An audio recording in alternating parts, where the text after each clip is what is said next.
Welcome to currentaffairsonly.com. Hello and good morning to all future officers who are viewing our channel. Today we are going to discuss the editorials from the Hindu and other sources as well. So let's get started.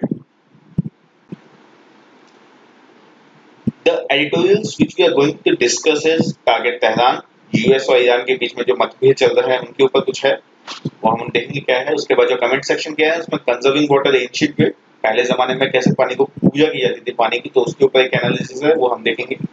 After that कि जो opinion section के अंदर है उसमें India और Israel के बीच में रिलेशन है इंटरनेशनल रिलेशंस के इफेक्ट में, तो वो देखेंगे। उसके बाद में जो फार्मर्स को लोन भी वेव किए जा रहे हैं, ठीक है, तो वी विल एनालाइज दैट कि वहाँ क्या हो रहा है। उसके बाद में सिविल सोसाइटी बहुत ज्यादा नाराज है, तो उसे पैम्पर करने की जरूरत है और वो क्या चाहती है, ठीक है, तो हम उसके व्यूज को यहाँ देखेंगे। एंड आफ्टर दैट मॉनसून का मौसम है, बहुत ज्यादा मलेरिया डेंगू फैल रहा है, तो उसकी वजह से क्या इम्पैक्ट होगा, कैसे उसको रोका जाए और क्यों ये जरूरी है, इन सब के बारे में एनालिसिस है। ये लाइव बिट का आया हुआ है, तो हम इसको भी एक बार देखेंगे। टारगेट तेहरान, इस एडिटोरियल पे हम थोड़ा डिस्कस करते हैं। तो अभी ये न्यूज में रिसेंटली इसलिए चल रहा है कि यूएस एडमिनिस्ट्रेशन ने अभी 18 ईरानियंस के ऊपर सैंक्शन लगा दिया है। Sanction it's something like ban in ban. उसके अलावा जो सेकंड जो चीज है वो ये है कि ईरान के जो बैलिस्टिक मिसाइल का प्रोग्राम है उसको यूएस रुकवाना चाहता है, इसीलिए उस पर भी सैंक्शन लगाया है। और यहाँ तक भी ब्लेम किया गया कि आप मतलब ईरान गवर्नमेंट आप यूएस सपोर्टिंग टेररिज्म। अब हुआ क्या था, तो हम थोड़ा पास में जाते हैं, तो टिल 1979, ठीक है, दोनों कंट्रीज के बीच में अच्छा खासा रिलेशन था, they are just like friends. और फिर as time pass by and दोनों कंट्रीज के बीच में जो रिलेशन में मतभेद आ गए, मतभेद, ठीक है, खट्टापन आ गया दोनों रिलेशन में। अब ऐसा हुआ क्यों, तो उसमें जो मेन रीजन, सबसे बड़ा रीजन है वो ईरानियन रेवोल्यूशन है। अब ईरानियन रेवोल्यूशन को इस्लामिक रेवोल्यूशन भी कहा जाता है और 1979 का रेवोल्यूशन भी कहा जाता है। इसमें हुआ क्या था कि मोहम्मद रजा शाह पल्लवी जो थे, पहले भी डायनेस्टी के थे, उनको यूएस गवर्नमेंट ने सपोर्ट किया था। किस चीज के लिए सपोर्ट किया था, वहाँ की जो ईरानियन मोनार्की, जो 2500 सालों से ईरानियन मोनार्की वहाँ चल रही है, ठीक है, सिंस 2500 ईयर्स, ठीक है, उसको बिल्कुल हटा के इस्लामिक रिपब्लिक का रिजिम लेके आ गए, ठीक है। मतलब वही है कि वहाँ पे राजा को हटा दिया और रिपब्लिक आ गई, पूरी पूरी गवर्नमेंट आ गई वहाँ पे, यही था। और आपको पता है कि यूएस हमेशा सपोर्ट करता है गवर्नमेंट को, डेमोक्रेसी को, ओवर डेमोक्रेसी। एंड जो सेकंड चीज जो अभी है वो है अमेरिकन एरोगेंस, वो आप सब जानते हैं, उसमें कुछ छुपा भी नहीं है। और ये भी जानते हैं कि अमेरिका पूरे इंडिया में, पूरे वर्ल्ड में, सॉरी, एक छत्र राज चाहता है, ठीक है, ग्लोबल हेगेमोनी। तो ये दो रीजन हैं जिसकी वजह से दोनों कंट्रीज के बीच में ठीक है, जो रिलेशन थे वो कूलिंग डाउन इफेक्ट आ गया था उनके ऊपर।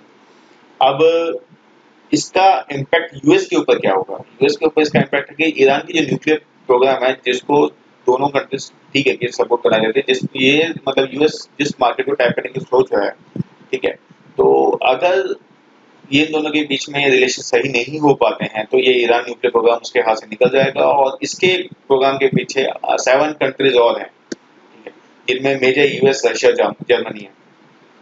तो अगर ऐसा होता है तो यूएस को बहुत बड़ा नुकसान होने वाला है, ठीक है, और it will hurt American interest, you know that, क्योंकि इसको टैप करने के लिए यूरोपियन कंट्रीज हैं, वो आके बिठा के बैठी है कि भैया इस वाले को तो हम टारगेट करके छोड़ेंगे, हमें पैसा चाहिए, पैसा पैसा पैसा, ठीक है। तो ये वाला है। अब इसमें वे फॉरवर्ड क्या है, इसमें सबसे बड़ा ये है कि ईरान का जो न्यूक्लियर प्रोग्राम है, अगर उसको टैप करना चाहते हो, वहाँ की मार्केट को टैप करना चाहते हो, तो लॉजिकल स्टेप है कि आप वहाँ के रिलेशंस को सुधारो, ठीक है। ईरान वर्सेस यूएस का जो है उसको ईरान एंड यूएस कर दो। और सेकंड है, जो इराक के अंदर यूएस चाहता है कि वहाँ पे जो स्टेबलाइजेशन आ जाए, ठीक है, वहाँ पे जो इतना उथल पुथल हो जाएगा उसको रोक दिया जाए। उसका ये है कि उसमें इराक को स्टेबलाइज करने के लिए ईरान की हेल्प चाहिए ही होगी। And there won't be any long lasting peace deal in Syria without Iran's participation and cooperation, ठीक है। अब इसके बाद में है कि if the US is serious about working towards peace and stability in West Asia, तो यूएस चाहता है कि वेस्ट एशिया के अंदर पूरा वो हो जाए, ठीक है, और तो उसे ईरान का जो रिलेशन है उसको संभालना पड़ेगा। वहाँ की न्यूक्लियर डील को अगर वो हासिल करना चाहता है तो उसे ये सैंक्शन हटाने पड़ेंगे, ठीक है। और it should act as the mediator between Saudi Arabia and Iran, जो मैंने आपको बताया सऊदी लेट सुन्नी, इसका जो इशू भी आपको बताया था, ठीक है, वो दोनों अलग अलग होना चाहते हैं। तो इंस्टेड ऑफ उनको अलग करने के बजाय, ठीक है, वहाँ पे जो कोल्ड वॉर जो चल रहा है दोनों के कंट्रीज के बीच में, उसको डिस्टेबलाइज करना ही ये होगा कि वो वे फॉरवर्ड होगा। कमेंट, कमेंट में है कंजर्विंग वाटर द एंशिएंट वे। ऐसा था कि अभी हम पानी, ठीक है हमारे लिए पानी है, दैट्स इट, इससे ज्यादा कुछ वैल्यू नहीं, बट पहले इन द पास्ट जैसे हमारे दादा ये कहते थे पानी को पूजा जाता था, ठीक है, pani is like God to them. पूछते कैसे थे वो पानी को? ऐसा थोड़ी है कि मंदिर में जाके पूजा को पानी की फोटो लगवा दी और उसकी आरती उतार दी, नहीं ऐसा कुछ नहीं होता था, बल्कि इंस्टेड वो उनके अलग अलग तरीके थे कि वो they are taking as a sacred कि water is very crucial for them. ये है कि तमिलनाडु में जो मंदिर है, वहाँ के जो टेम्पल्स है, वहाँ पे उनकी दीवार पे इंस्क्रिप्शन, ठीक है, उन इंस्क्रिप्शन में लिखा गया है कि पहले वहाँ के पानी को कैसे कंजर्व करते थे पास में, वहाँ पे से हमें कुछ सीखना चाहिए। तो यही पूरा आर्टिकल कमेंट सेक्शन का जो ये आर्टिकल है उसी के ऊपर लिखा हुआ है। ऐसा था कि जो टेम्पल वॉल्स हैं वो सर्व एज रिकॉर्ड कीपर्स, ठीक है, and inscription of Tamil Nadu temple record administrative और सोशल डिसीजंस। वहाँ पे मतलब वही है कि सब कुछ रिकॉर्ड किया जाता है दीवारों के ऊपर ताकि वो लंबे टाइम तक चले। और अब वहाँ पे जो इरिगेशन रिलेटेड जो इंस्क्रिप्शंस हैं उसमें दो डेल्टास के बारे में होता है, कावेरी डेल्टा एंड तमिला बरनी डेल्टा, ठीक है। अब ड्यूरिंग द चोला पावर, ठीक है, चोला डायनेस्टी के टाइम पे क्या था, irrigation in the Kaveri delta was through the many tributaries of river and smaller canals. कि कावेरी डेल्टा के अंदर कावेरी एरिया में जो इरिगेशन फैसिलिटीज होती थी वो बहुत सारी ट्रिब्यूटरीज जो कि इन दोनों डेल्टा से ली गई थी, वहां से होता था पूरा इरिगेशन सिस्टम। अब रिवेंस ऑफ द रिसोर्स, रिवेंस का मतलब होता है पूजा जाना, ठीक है, रिसोर्स क्या है, वाटर, ठीक है, वाटर को वो पूछते थे। अब कैसे पूछते थे? तो ये बोला गया था कि वहां पे जो पानी है वो गॉड का रिप्रेजेंटेशन है, ठीक है, और वहां के जो रेसिडेंट थे they were duty bound to conserve water, ठीक है, और they respect for water transcendent the public sphere. जो रिस्पेक्ट का मतलब वाटर का जो पूजा करते थे वो ऐसा नहीं सिर्फ पब्लिक स्फीयर में था, वो मतलब आम आदमी के दिल तक चला गया था कि हाँ भाई पानी हमारा है, हमें इसे बचाना है। ये पहले की सोच थी। आज तो हम बहुत मतलब पहले से बहुत पीछे चले गए हैं। Instead of developing ourselves we are degrading ourselves. उसके बाद में ये है कि सेकंड पॉइंट है पांड्या एम्पायर। पांड्या एम्पायर में क्या हुआ था कि जो कंजर्वेशन ऑफ वाटर वो कम्प्लीटली लोकल अफेयर, उसमें पब्लिक ऑफिसर का कोई हाथ नहीं था, गवर्नमेंट का कोई लेना देना था, जो लोकल्स हैं वही पानी को कंजर्व करेंगे, ठीक है, और इसलिए वहां पे सुपरविजन, ओनरशिप और रिस्पॉन्सिबिलिटी कांस्टेंट थी कि कांस्टेंट सुपरविजन चलता था वहां पे, ठीक है भाई, पानी खराब नहीं होना चाहिए तो नहीं होना चाहिए, ठीक है। ये मतलब पानी खराब करने का मतलब वो पाप मानते थे कि पाप है ये यार, पानी नहीं खराब होना चाहिए। और इमोशनल कनेक्शन था पानी के साथ, ठीक है, और इसीलिए उसको प्रिजर्व किया गया था।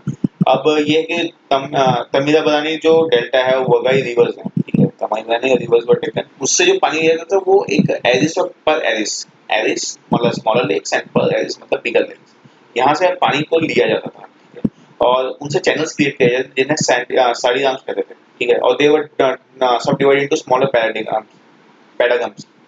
तो कैसा है कि तमिलबरानी और वगाई जो रिवर्स थी वहां से चैनल बनता था, smaller channels and bigger channels. उन चैनल से एक लैंड पार्सल क्रिएट होता था, लैंड का एक छोटा सा टुकड़ा है जिसके चारों तरफ से पानी, और ऐसे, और फिर वो जैसे अपने खेतों में होता है, ठीक है, आप देखते हैं कि खेतों में जब पानी की बुवाई चलती है तो कैसा एक लैंड लॉक हो जाता है, ठीक है, सॉरी वाटर लॉक लैंड हो जाती है।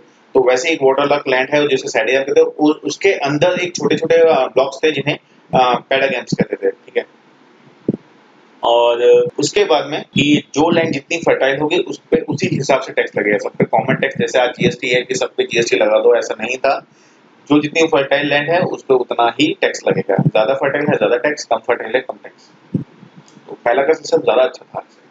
अब पानी को कैसे वहां थे, तो ये हो गया था कि वहां पे मल्टीपल वायर्स यानी कि ऐसे टुकड़े बनाए जाते थे, ठीक है, लाइक दिस, और यूजिंग दिस दीज, ठीक है, फार्मर्स इरिगेटेड देयर फील्ड्स, यहाँ से धीरे धीरे पानी निकलता और उनके फार्मर्स को इरिगेशन की जरूरत था। अब ऐसा था कि यहाँ पे पहाड़ है, पहाड़ पे आ, बहुत सारा पानी है, धीरे धीरे वो पानी हुआ छोटे छोटे रिजर्वर्स में आता था, यहाँ पे एक छोटा रिजर्वर, उसके बाद नीचे छोटा छोटा हो गया, ऐसे टुकड़ों में पानी आ जाता। तो यहाँ पे अगर कोई खेत है तो उसको यहाँ से पानी मिल जाता है, यहाँ कोई खेत है तो उससे यहाँ से पानी मिल जाता है, यहाँ कोई खेत है उसके बाद यहाँ से पानी, और धीरे धीरे वो ओशन में चला जाता था। इस तरह से सिस्टम बना रखा था पानी को प्रिजर्व करने की, मतलब पानी जो बह रहा है उस पानी का फुल यूटिलाइजेशन ऑफ रिसोर्सेज का सीन था भाई। एंड इसकी वजह से होता क्या था कि ड्यूरिंग फ्लड्स तो जो पानी बह रहा है और उसके पास जगह है बहने की, ठीक है, तो वो आराम से निकल जाता था और फ्लड का ज़्यादा इम्पैक्ट नहीं पड़ता था। और ड्यूरिंग ड्राउट यानी कि जब पानी नहीं होगा तो क्या होगा कि जो यहाँ पे टैंक्स बने हुए हैं उनमें टैंक्स में पानी रहता है, तो पूरा साल का काम चल जाता है। और उसके बाद में इन मेंटेनेंस ऑफ टैंक्स, अब इन टैंक्स का मेंटेनेंस भी तो होगा, वरना गंदगी मचेगी। तो उसमें होता क्या था कि डीसिल्टिंग और एनलार्जमेंट, ठीक है, ये पूरा पूरा कंटिन्यूस प्रोसेस था। यहाँ की जो मिट्टी जो खराब मिट्टी है उसको निकालना, उनकी पूरी सफाई करना, सब का सब कंटिन्यूस प्रोसेस था। और ये कंटिन्यूस प्रोसेस कौन करता था? ये कंटिन्यूस प्रोसेस वहाँ के लोकल्स करते थे। लोकल्स के पास में इतना पैसा कहाँ से? लोकल्स के पास में इतना पैसा कि वो सेल्फ सस्टेन सिस्टम जनरेट कर रहा था। वहाँ पे कैसे कि ये जो टैंक्स पे इसमें फिशिंग्स होती थी, इन फिशिंग से क्या था? रेवेन्यू, और रेवेन्यू इतना हाई होता था कि वहां से जो बचा हुआ पैसा उन्होंने पूरी सफाई कर ली, सब कुछ कर लिया, उसके बाद भी जो पैसा बचता वो टेम्पल्स में दान करे। इसीलिए क्या है कि साउथ इंडिया में बहुत पैसा है। पद्मनाभ स्वामी टेम्पल में इतना सोना इसी वजह से लगता है। और उसके बाद में है श्रीविल्लीपुतूर। वहां पे क्या कि हर जो भी बंदा अपना एफर्ट लगा सकता है, ठीक है, वो वायबल है, लगाना चाहता है या नहीं चाहता है, इट डजंट मैटर, बट अगर वो वायबल है, वो लगा सकता है तो वो लगाएगा, ठीक है। इट्स लाइक कि हाँ भाई तुम्हें लगाना है तो लगाना ही है, इसका कोई दूसरा सॉल्यूशन नहीं है, ठीक है। और पूरी की पूरी जो रिस्पॉन्सिबिलिटी इनको साफ करने की, वाटर प्रिजर्व करने की, इनको टैंक्स को संभालने की, सारी की सारी लोकल्स कहती हैं। यहाँ पे किंग का कोई लेना देना नहीं था। और ये है कि हम बहुत आगे आ चुके हैं, हमारे पास इतनी एडवांस टेक्नोलॉजी है कि हम बोलते हैं हम वी आर बहुत कुछ है हम यार, बट इट डजंट सीम्स कि हमने अपने पास से भी जो कुछ सीखने का था वो हमने नहीं सीखा। तो इट्स बेटर कि हमें हमारा पास्ट कभी भूलना नहीं चाहिए, ठीक है। वी हैव टू, अगर if you want to continuously evolve ourselves, then we should learn the basics from our past, कि उन्होंने कैसे सिस्टम को जनरेट किया था, सब जनरेट किया था। उसके बाद में थर्ड ओपिनियन है लोन वेवर्स का। ये अभी बहुत चल रहा है कि हम लोन वेव कर दें, ठीक है। महाराष्ट्र में बात चल रही है, यूपी में तो कर ही दिया गया, ठीक है। यहाँ तक गुजरात हो गया, पंजाब हो गया, कई जगह पे लोन वेव्स हो गए। तो उस पर एक एनालिसिस है, लेट्स सी क्या है। पता है कि आपको पता है एग्रीकल्चर एक इम्पोर्टेंट पार्ट है इंडिया का, मतलब 58% जो रूरल्स हैं वो अपने कमाई के लिए एग्रीकल्चर के ऊपर डिपेंड करते हैं, ठीक है। एग्रीकल्चर को थर्ड इन फार्म और एग्रीकल्चर आउटपुट्स में रैंक थर्ड है, ठीक है। मतलब सबसे ज्यादा कॉन्ट्रीब्यूशन इसी का मान लो यार, और जीडीपी में तो कॉन्ट्रीब्यूटर है यही, ठीक है। अब फार्मर्स के पैथेटिक कंडीशंस क्यों? सबसे पहले कि उनके पास लैंड होल्डिंग बहुत कम है, छोटी छोटी लैंड होल्डिंग में पैचेज है उनके पास में। जैसे अगर यूएस में अगर हम कंपेयर करें तो वहाँ पे उनके पास जो लैंड इमेंस लैंड है उनके पास में, मतलब अगर वो रिसोर्सेज को इकट्ठा करके वहाँ लगाते तो उन्हें बहुत प्रॉफिट होता है। यहाँ पे अगर वो रिसोर्स लेके हुए तो बट छोटे लैंड पैचेज होने की वजह से ज़्यादा प्रॉफिट नहीं हो पाता। उसके बाद में वेदर रिस्क, कभी बारिश कभी भी धुआं के मतलब सॉरी तूफान, एंड और उसके बाद मार्केट रिस्क तो है ही कि भैया कभी जो टमाटर है 40 रुपए किलो बिक रहा तो कभी 1 रुपए किलो भी नहीं बिक रहा। तो these are the pathetic conditions की फार्मर्स की वजह से जो भी सुसाइड कर रहे हैं, तो यही है। अब इनका जो डेब्ट बर्डन है, मतलब क्यों हो रहा है ये सब, क्यों वो इतना कर्जे के नीचे डूब गए हैं, तो उसमें यह है कि वो पैसा जो लेते हैं गवर्नमेंट से या किसी से भी जो पैसा लेते हैं, जमींदार से पैसा ले रहे हैं, बिजनेसमैन से पैसा ले रहे हैं या बैंक से पैसा ले रहे हैं, ठीक है। तो वो पैसा इनको लगता है कि वो पैसा वो फार्मिंग के लिए ले रहे हैं, बट एक्चुअली में जो फार्मर्स है वो पैसा फार्मिंग के लिए लेने के बजाय अपनी जो डेली कंडीशन है उनको फुलफिल करने के लिए लेते हैं। दे नीड टू, मतलब अपने यार रोटी कपड़ा मकान इन सब चीजों के पीछे वो पैसा खर्च रहे हैं। तो ये चीजें हैं जिनसे पैसा जनरेट नहीं होता। ये है कि सिर्फ पैसा इनमें लगा, जितना भी लगाओ काम है तो वो पैसा चला जाता है, जब जनरेट नहीं कर पाए तो वो फिर लास्ट में होगा वो डेब्ट बर्डन इंक्रीज होता ही जाएगा। उसके बाद में जो नॉन इंस्टीट्यूट सोर्सेज वो पैसा उठाते हैं वो हाई रेट पर, बैंक अगर पैसा देगा आपको तो उसकी बहुत कंडीशन होती हैं, और इसी वजह से वो मतलब चाहता है कि ठीक है आप पैसा ले लो, एक वायबल जगह पे पैसा लगाओ, हमें रिटर्न दो, खुद भी कमाओ। बट नॉन इंस्टीट्यूशन सोर्सेज क्या होता है, वो पहले वो सब कुछ रख लेते हैं, ठीक है, बहुत कुछ गिरवी रख लिया और वो ठीक है अगर पैसा आएगा अच्छी बात है, नहीं आएगा तो बेच कर अपना पैसा ले लेंगे, ठीक है। और ये इतना जो इजी उन्होंने पैटर्न कर रखा है उसका सीधा सीधा इम्पैक्ट ये है कि उनके जो इंटरेस्ट रेट्स हैं वो हाई, तो इनकी वजह से जो फार्मर्स है उन पर डेब्ट बर्डन इंक्रीज होता जा रहा है। तो अब लोन वेवर क्यों, लोन उनका क्यों छोड़ दें, पूरा पूरा माफ जो किया जा रहा है लोन क्यों किया जा रहा है? रीजन है कि इससे एक तो इमीडिएट रिलीफ मिल जाता फार्मर को। एक आदमी एक किसान है जो सिर्फ मतलब ठीक है वो यार उसने लोन लिया था, लोन नहीं चुका पाया, अब इतना लोन हो गया, लास्ट में वो बंदा सोचा कि मर ही जाऊं, आत्महत्या कर, ठीक है, पूरी फैमिली को लेकर आत्महत्या करना। अब वहां जाके मैं उसको बोल रहा हूँ कि भैया तुम आत्महत्या मत कर, ये पकड़ पैसा ऐश कर, और जो लोन तूने लिया था उसको माफ कर दिया मैंने, ठीक है। अब वो बंदा एटलीस्ट ठीक है यार, कम से कम पैसा नहीं चुकाएगा, नहीं है उसके पास में, एटलीस्ट मरेगा तो नहीं। उसके बाद में है कि जो डेट बर्डन हो बहुत ज्यादा बढ़ रहा है उसको भी कम किया जाए, इसीलिए लोन वेव किए जाते हैं। तो ये रीजन है लोन वेविंग के। अब लोन वेविंग का इम्पैक्ट क्या है? सीधा सीधा इम्पैक्ट ये है कि एक तो जो लोन वेव किया जा रहा है वो ऐसा नहीं कि पूरा पूरा सब फार्मर्स का एक साथ कर दिया, नहीं। मैक्सिमम इसमें होता है पॉलिटिकल पुट आता है। पॉलिटिकल पुट कैसे आता है कि अभी मुझे इलेक्शंस हैं और अगर मैं लोन वेव कर दूंगा यहाँ पे तो यहाँ के वोट मुझे मिल जाएंगे, I will win the election, ऐसा कुछ। तो इसीलिए क्या है, टाइनी बहुत ही जो फार्मर्स का एक बहुत छोटा सेक्शन है उसी को लोन किया जाता है, ज्यादा लोगों को नहीं किया जाता। अगर आप ज्यादा लोगों को करोगे तो ठीक है, समझ में आता है, बट सिर्फ एक छोटे सेक्शन को, इससे क्या होता है, इससे सबसे बड़ा इम्पैक्ट ये पड़ेगा कि स्टेबल जो डिसिप्लिन है, क्रेडिट डिसिप्लिन है, वो बिगड़ जाएगा। कल फिर ही फार्मर बोलेगा कि यार उनका भी फार्म माफ हो गया था, मेरा भी माफ हो जाएगा, मैं भी लोन पे करूँ। तो ऐसा सिस्टम पे इकोनॉमी कैसे चलेगी? और इससे क्या होता है कि पार्शियल रिलीफ ही मिलता है, मतलब ठीक है एक बार जो था लोन वेव कर दिया, खत्म हो गया, अब उसके बाद में आगे उसको कोई लोन नहीं देगा, ये तो गारंटी है, ठीक है। कोई भी बैंक उसके पास नहीं जाएगा कि तू भैया मुझसे लोन ले ले, अगर वो जाएगा भी तो उसको निकाल दिया जाएगा, भैया हम हमें लोन नहीं देंगे। तो पार्शियल रिलीफ, एक बार तो उसकी टेंशन खत्म हो गई, मेरा जो लोन था वो खत्म हो गया, पर अब आगे क्या, आगे मैं कैसे जनरेट करूंगा इन सब चीजों को? आगे मैं कैसे खेती बाड़ी करूंगा? वो सब चीजों का कोई सॉल्यूशन है नहीं इसके अंदर लोन वेविंग में। और तीसरा ये है कि multiple loan waiving in same family, एक ही फैमिली में कई फार्मर्स हैं, उन्होंने ठीक है एक के अंदर दूसरा आपने आपको डाल दिया और लोन वेव करवा दिया, अब उसका इम्पैक्ट जो बाकी के फार्मर्स हैं उनको आप क्यों नेगेटिव कर रहे हैं? दैट्स व्हाई लोन वेविंग का एक ये चल रहा है। उसके बाद में एक्सक्लूड एग्रीकल्चर लेबर्स। अब लोन कल्टीवेटर्स ठीक है, आप मानते हैं लोग फार्मर्स के पास पैसा नहीं है, बट जो फार्मर्स के मतलब जो डेली लेबर्स हैं, ठीक है, एग्रीकल्चर लेबर्स हैं, उनका क्या? उनके पास भी पैसा नहीं है तो वो भी आत्महत्या कर लें, कल वो भी बोलेंगे हमें पैसा दो, हमें पैसा दो, ऐसा थोड़ी चलेगा। और इफेक्ट ऑन द इकोनॉमी वो तो है ही है कि लोन वेवर में अभी जो 36,000 करोड़ जो स्टेट का कैपिटल एक्सपेंडिचर से 4.4 टाइम्स ज्यादा है, और जिसका स्टेट कैपिटल एक्सपेंडिचर 8,191 करोड़ है, कहाँ तो 8,000 करोड़ या 8,200 करोड़, कहाँ 36,000 करोड़। अब इस डिफरेंस का ये इम्पैक्ट कहाँ पड़ेगा? ये पैसा अगर बचता वो कहीं और लगाते हैं, हम डेवलपमेंट प्रोजेक्ट में लगाते हैं, बट लोन वेव करने के बाद में क्या, वो तो कल वापस वही फार्मर्स आ जाएंगे, कहते हैं हम लोन नहीं, हमने लिया था, हम नहीं चुका पाए, अब हम क्या करें? आप बताओ। तो ये इश्यूज हैं जो लोन वेवर्स के साथ में चल रहे हैं। अब तो इसका पॉसिबल सॉल्यूशन क्या है? पहला पॉसिबल सॉल्यूशन है ये है कि आप आइडेंटिफाई करो उनको जो एक्चुअली नीडी, आप उन्हें करो, ऐसे नहीं कि एक लॉट में सबको क्लियर कर दिया, ऐसा नहीं होना चाहिए। इंस्टेड आप जो नीडीज हैं उनको एक बार उनको आइडेंटिफाई करो, ठीक है, और एक क्राइटेरिया रखो कि हाँ भाई ये क्राइटेरिया है, हमें इसके हिसाब से, और equal amount of financial relief to the vulnerable distressed families. अब ये है कि जो फाइनेंशियल रिलीफ है सिर्फ आप फार्मर्स को दे दो, दैट्स नॉट सफाइज। इंस्टेड आप ये जो second point, give an equal amount as financial relief to the vulnerable distressed families, raise income from agriculture activities. अब आप लोन वेव करने के बजाय उस पैसे को अगर आप डेवलपमेंट प्रोजेक्ट्स में लगाते हैं, ठीक है, आप एग्रीकल्चर को और ज्यादा फायदा पहुंचाते हैं, तो वहां पे अगर इनकम जनरेट होता है वो ज्यादा अच्छा है। एक बार भीख देने से अच्छा आप they, you should make them viable, कि आप सस्टेन करो यार अपने आप ये भीख का चक्कर मत करो, आप यू विल सस्टेन योरसेल्फ, तब जाके आप कमाओगे आगे। उसके बाद में जो अपना 1 2 3 and 4 point is non farm sources से इनकम जनरेट करने का सॉल्यूशन निकालना चाहिए।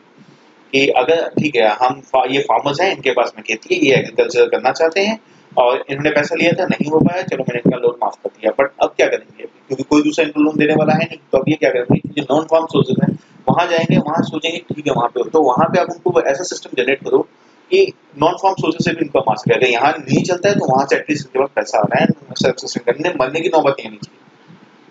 उसके बाद में एग्रीकल्चर डेवलपमेंट्स किया जाए, इंप्रूव टेक्नोलॉजी, एक्सपेंशन का इरिगेशन कवरेज, पानी का ज्यादा से ज्यादा फैलाव, क्रॉप डाइवर्सिफिकेशन, ठीक है, हाई वैल्यू क्रॉप्स वो देनी चाहिए कि ऐसी क्रॉप्स, कमर्शियल क्रॉप्स आप उनको बोलो कि कमर्शियल क्रॉप्स का काम करें, और awareness, creating awareness among farmers about new farming techniques. तो ये सब इश्यूज हैं, मतलब ये सब सॉल्यूशंस हैं। तो लोन वेव करने से अच्छा you should work on that, government should work on that. उसके बाद का जो अगला एनालिसिस है वो है इंडिया इजराइल रिलेशन के ऊपर। इंडिया इंटरनेशनल रिलेशंस के अंदर इंडियन नेशनल रिलेशंस का पार्ट है। इसमें अभी ये है कि बायलैटरल टाइज, यू नो कि अभी मोदी साहब 1 महीने पहले इजराइल जाके आए हैं, ठीक है, और बहुत स्कोप है। The two countries enjoy an extensive economic, military and strategic relationship. अब इंडिया इजराइल bilateral relations के अंदर 1992 में डिप्लोमेटिक रिलेशंस हुआ था, establishment agreement of cooperation agriculture 1984, agreement on cooperation telecommunication 1984 and agreement on economic commercial cooperation, agreement of promotion protection of investment, avoidance of double taxation, bilateral agreement regarding mutual assistance and cooperation in custom matters। तो ये सब agreements हुए हैं। तो India Israel के बीच में इतने सारे बायलैटरल रिलेशनशिप्स हुए हैं। तो अब ये है कि why to study India Israel relationship. पहला कि बायलैटरल मैकेनिज्म ट्रेड इंक्रीज्ड, जो ट्रेड हुआ है दोनों कंट्रीज के बीच में बहुत ज्यादा इंक्रीज हुआ है, from 200 million in 1992 to 4 billion in 2016, सीधा 2000% in 25 years। Second, FDI inflow from Israel at present 122 million। ये इतने का 122 मिलियन FDI इनफ्लो इजराइल से यहाँ पे डेवलपमेंट के चांस है बहुत ज्यादा। अपने पास में दिखाया नहीं कहता तो Israel is the third largest supplier of farms in India after US and Russia. इसके बाद में जो सबसे ज्यादा अपने आमदनी एमुनिशन में इजराइल से आते हैं, जो 53 बिलियन का मार्केट कैप है, एंड रशिया 2.1 बिलियन, यूएस से 1.1 बिलियन, इजराइल ऑलमोस्ट 1 बिलियन। तो यू नो कि ठीक है, आर्म्स एंड एमुनिशन के मामले में इजराइल है हमारे साथ फॉर दैट। और मेक इन इंडिया कैंपेन में भी इजराइल का सपोर्ट कर रहा है, ठीक है। They are highly investing in this sector और इससे इंडिया का बहुत पैसा बच रहा है। उसके बाद में अब ये इशू क्या है, BITs and piece of trade with Israel. BITs का सबसे पहला कि ये एग्रीमेंट होता है, is an agreement establishing the terms and conditions of private investment by nationals and companies of one state in another state. This type of investment is called foreign direct investment, which is established through trade pacts। Trade pacts, तो you know, I hope you know क्या होता है। ये वो agreement है government of the Republic of India and government of the state of Israel. Bit white is required. तो पहला तो ये है कि हमने जो आपको दिखाया कि अभी 1984 से लेकर 1996, 1992 से 1996 तक कई बिट्स हुए हैं, जो वो लिस्ट मैंने आपको प्रीवियस स्लाइड्स में दिखाई है। ठीक है भैया, इजराइल का हम इतना बड़ा मार्केट है कि इजराइल हमसे कमा रहा है और हमें जो चाहिए इजराइल से हमें मिल रहा है, तो क्विड प्रो क्वो चल रहा था। फिर कुछ फंडामेंटल डिफरेंसेस आ गए दोनों, मतलब कुछ डिफरेंसेस दोनों कंट्रीज के बीच में आ गए ट्रेड को लेकर। तो दैट्स व्हाई इंडिया ने 1996 में 58 बिट्स को खत्म कर दिया था, डिसकंटिन्यू कर दिया था।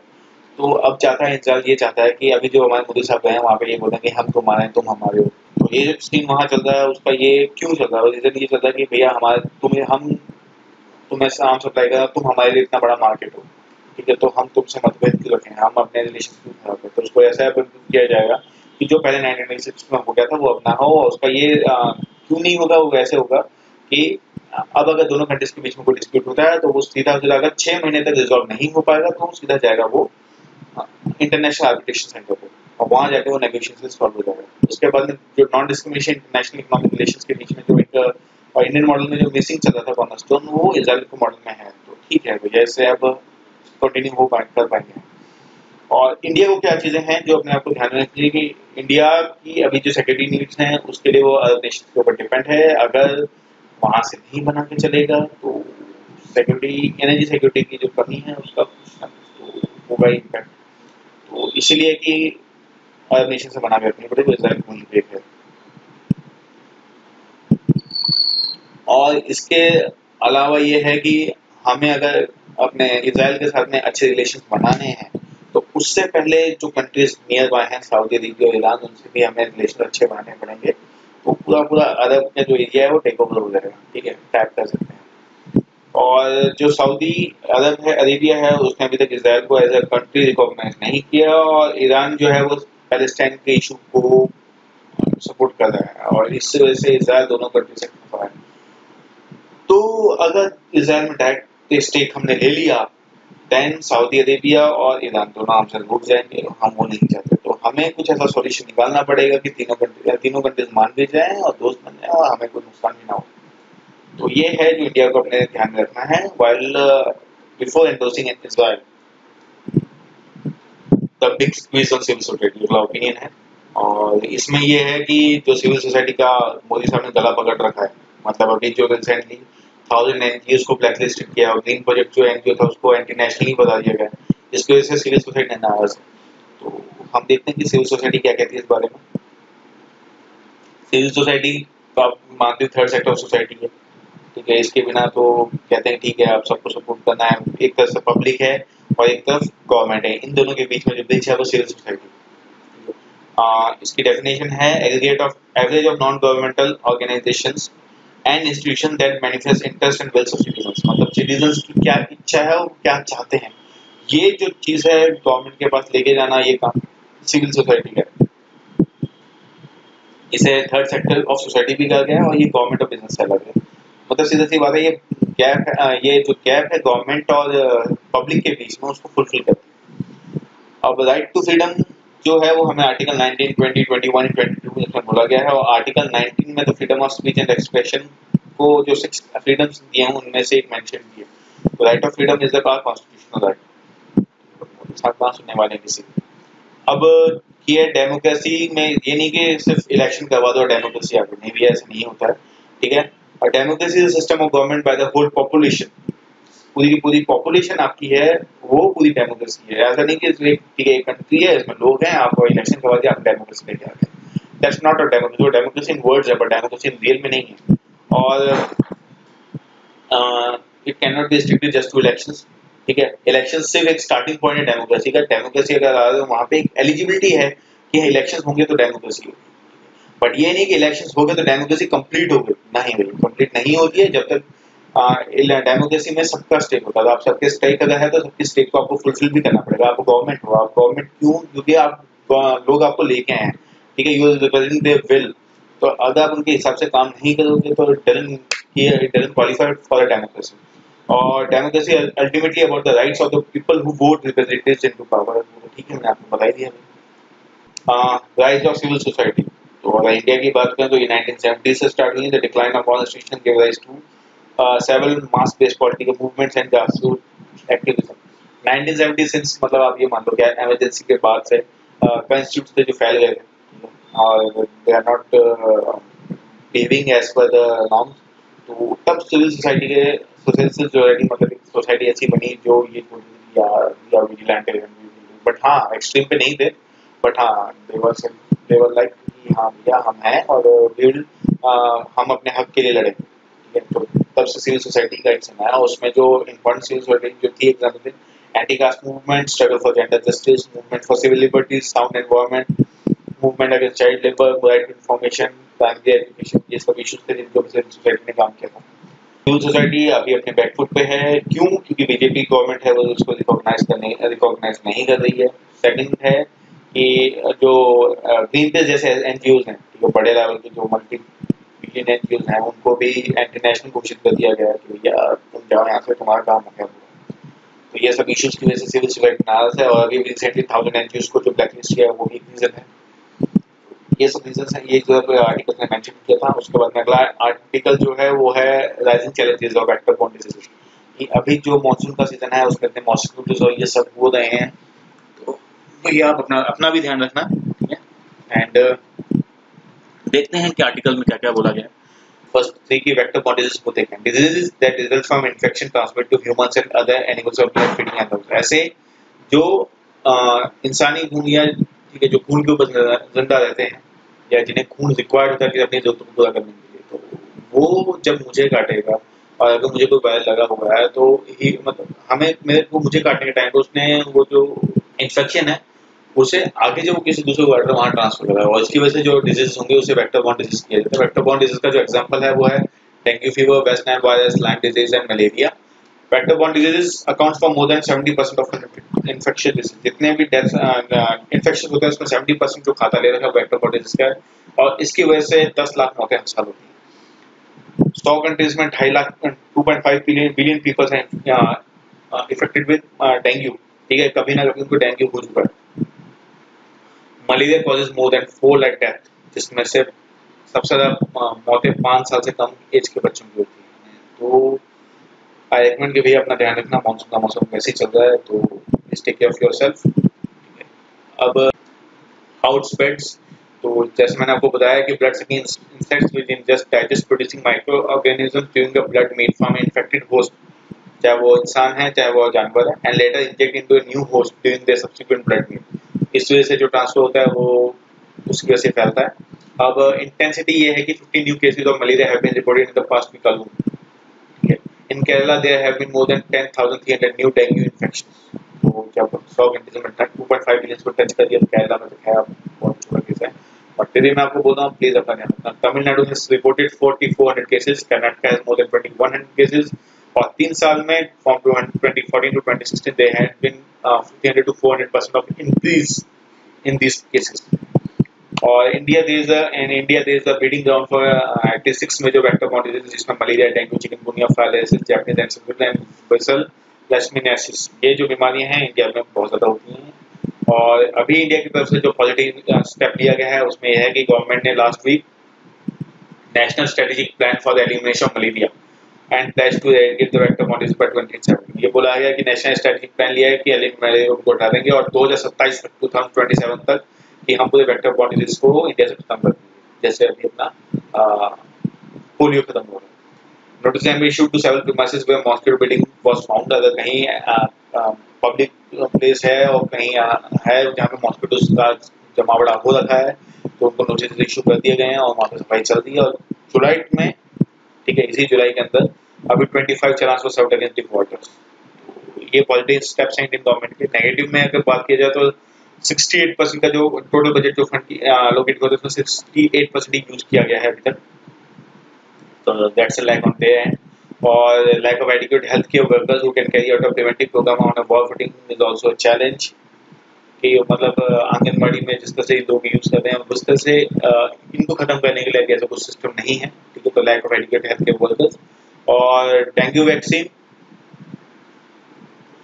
जो हमारे अभी तक मतलब बाकी कंट्रीज में वो अभी तक इंडिया में अलाउ नहीं की गई है, तो ये नेगेटिव इम्पैक्ट्स हैं। उसके बाद में अगर पॉसिबल सॉल्यूशन है सबसे पहला पब्लिक अवेयरनेस, ठीक है। और हम अपने एंड पे क्या कर सकते हैं, हमारे आसपास जो पानी है उसको जमा नहीं होने देंगे, तो अगर नहीं होगा तो मच्छर नहीं होंगे। तो not allowing vector borne insects breeding in localities, क्योंकि अब जब तक जो खड़ा पानी है उसके अंदर ही जो इन इंसेक्ट्स की जो ब्रीडिंग होती है वहीं होती है। तो अगर हम पानी नहीं जमा होने देंगे तो ये सब नहीं होगा। और हमें अपना पूरा एनवायरमेंट, अपना जो सराउंडिंग है उसे क्लीन करनी पड़ेगी, साफ रखना पड़ेगा, ठीक है। वैसे भी स्वच्छ भारत अभियान के अंदर ये सब हमें करना ही है, ठीक है। तो दैट्स आवर मॉरल ड्यूटी। और उसके बाद में providing training on clinical management, diagnosis and vector control with some of its collaboration centres throughout the country, कि हमें ये ट्रेनिंग ग्राउंड प्रोवाइड करवाना पड़ेगा, हमें सेंटर्स खोलने पड़ेंगे, ठीक है। और developing new tools to combat the vectors and deal with the disease, जैसे कि जिसका example insecticide products and spraying technologies इन सबको